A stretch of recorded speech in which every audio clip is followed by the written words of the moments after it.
नमस्कार। देखु कोरोना को आसवा 5 वर्ष हो गला। जिते कोरोना आसी नुआ आम बहुत व्यस्त होलु। एवं आम कोरोना को चिन्ह सारू। कोरोना हूँ गोटे आरएनए भाइरस। तेणु कोरोना प्रथम पैंडेमिक थिला, एबे एंडेमिक अवस्था रे प्रति जगह अच्छी। आ ये भाइरस जिते दिन थी तार रूप बदलू। विश्व विभिन्न जगह, एशियार विभिन्न जगह, भारत में संख्या बढ़िबार लगी। कारण भाइरस अच्छी, भाइरस की किसी दिन रही। एबे देखु जो ओमिक्रॉन विषय आम शुणु। ओमिक्रॉन जो कोरोना भाइरस गोटे वेरिएंट सी ग्रेजुअली कौन है चेंज है, परिवर्तन कला तार वेरिएंट विभिन्न प्रकार म्यूटेशन है। दुईटी नुआ म्यूटेशन चिन्हट होती LF7NB181 कहुच्छी। भारत में चिन्हट होती व्यस्त हवा ना कहीं ना कोरोना भाइरस एबे भी अच्छी रूप बदलू। किंतु भल जिनस कौन आम भाइरस को जानी सारीचु। भाइरस को केमती रोका जाई परिबो से विषय में जानिछु। आ गोटे भल जिनस हूँ ये भाइरस एबे जो इन्फेक्शन करिछि विश्व रे, एशिया रे, भारत रे, ये सिम्पटम बहुत माइनर सिम्पटम अच्छी। माने कहीं सीरियस नहांती। जो मनकर भी सिम्पटम है मेनली अपर रेस्पिरेटरी ट्रैक्ट रे। कर्नाटक रे किसी छोट छोट पिला माने मध्य इन्फेक्टेड होती। ये जो भाइरस रूप बदल तार संख्या बढ़ुची। यार कारण हूँ दुईटी। गोटे कारण हूँ भाइरस जो ट्रांसमिशन इन्फेक्शन हवा पर जो बेगरे बढ़ी चली सेटा बढ़ी जाइए। द्वितीय हूँ आम जो इन्फेक्टेड होइथिलु आगुरु बा वैक्सीनेशन नहीं आम देहरे जो एंटीबॉडी बा रोग प्रतिरोध शक्ति होता सी आस्ते आस्ते तार मात्रा कमिज। तो जेहेतु प्रोटेक्शन कमी जाइए, भाइरस ट्रांसमिशन कैपेसिटी बढ़ी जाइए, तो ये स्प्रेड करुच्ची। किंतु भल जिनस कौन ना ये भाइरस बहुत भिरुलेंस नुह। WHO विश्व स्वास्थ्य संगठन यहाँ कहते जे भाइरस जोटा हूँ जे भाइरस अंडर इंट्रेस्ट। माने ये भाइरस भिरुलेंस नुह, मारात्मक भाइरस नुह। जो मैंने को भी इन्फेक्टेड होती किसी विशेष असुविधा होना 2 सप्ताह भर भल ही जाती। तो गोटे जिनस आमको मन रखापी पड़ो, कोरोना भाइरस हूँ आरएनए भाइरस जी कि सब्सिक्वेंटली चेंज हम। भाइरस चाहिए बंची रही। एबे भाइरस अच्छी पैंडेमिक रु एंडेमिक आसला। जमी आम ठंडा बा इन्फ्लुएंजा भाइरस इन्फेक्शन होती सेमिति विभिन्न जगह ये अच्छी। सेमिति मझे मझे बढ़ुव पुणी कंट्रोल हो। व्यस्त हवानी कहीं आम भाइरस को जाचु, केमिति रखू से विषय जाचु, ट्रिटमेंट जाचु। जो वैक्सीनेशन आम नहीं जिते तथ्य अच्छी एवं पर्यंत म्यूटेशन होगापर से वैक्सीनेशन प्रोटेक्शन दब ये भाइरस को संपूर्ण नदेले प्रोटेक्शन आमको मिल। किंतु आम कोरोनार भयावहता देखी। तेणु आमको सतर्कता अवलंबन करने पड़ो।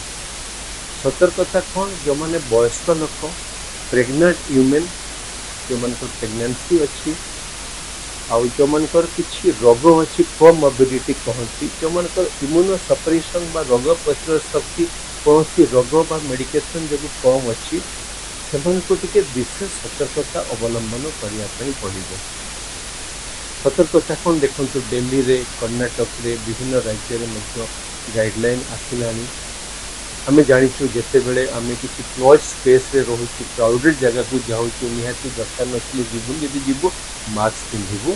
और जो हैंड हाइजीन विषय समस्या आम जाचु ताकू किसी पालन करूँ।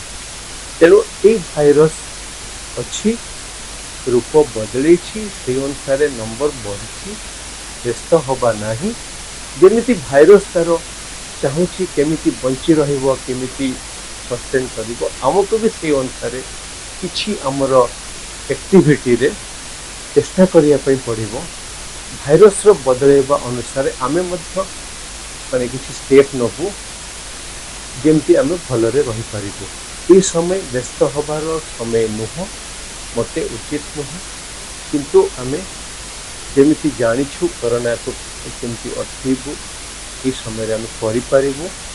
ତେଣୁ ବ୍ୟସ୍ତ ନ ହୋଇ ଯେଉଁମାନେ ରିସ୍କ ଗ୍ରୁପ୍ ଅଛନ୍ତି ସେମାନେ କେମିତି ପ୍ରୋଟେକ୍ଟେଡ୍ ରହିବେ, କାରଣ ମୋର ଦାୟିତ୍ୱ ହେଉଛି ମୁଁ ନିଜେ ଇନଫେକ୍ଟେଡ୍ ହେବି ନାହିଁ, ଆଉ ମୋର ଇନଫେକ୍ସନ୍ ଯଦି ମୋ ଦେହକୁ ଆସୁଛି ତାକୁ ସ୍ପ୍ରେଡ୍ କରିବି ନାହିଁ।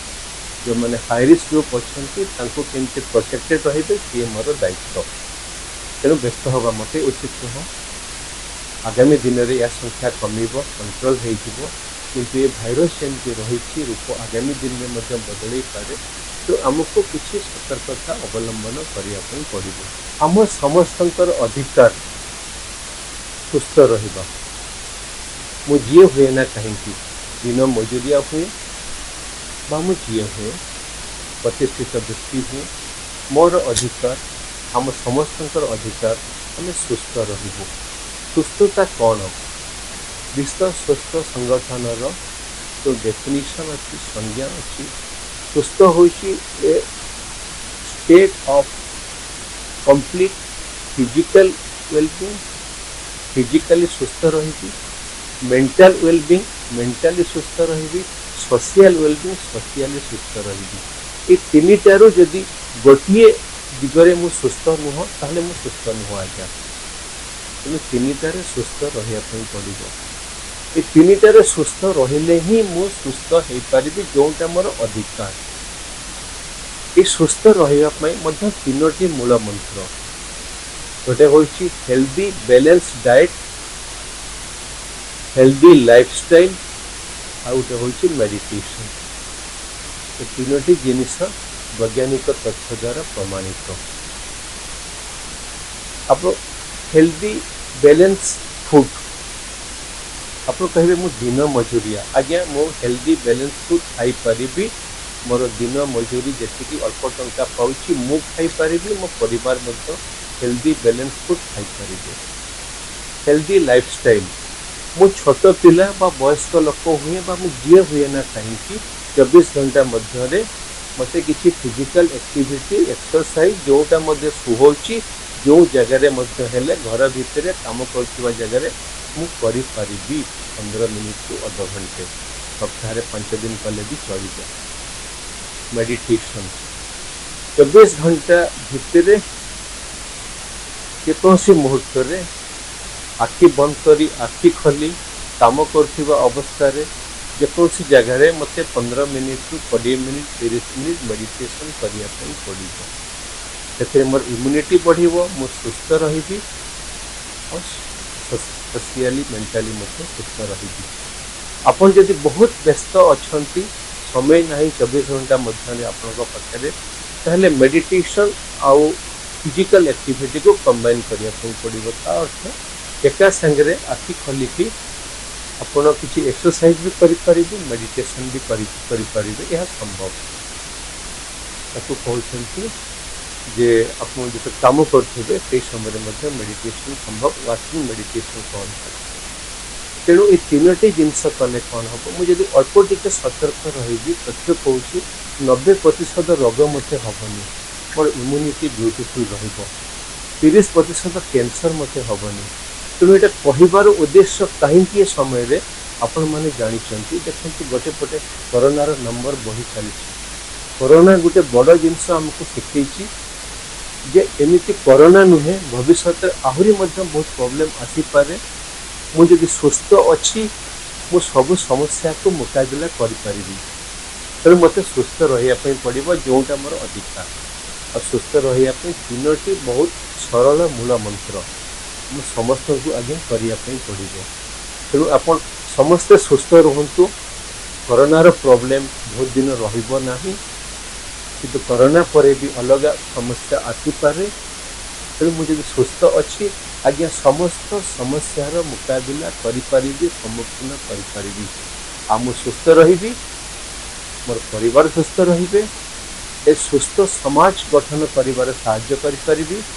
ଯଦି ସମାଜ ସୁସ୍ଥ ହେବ, ବିଶ୍ୱ ବି ସୁସ୍ଥ ହୋଇପାରିବ।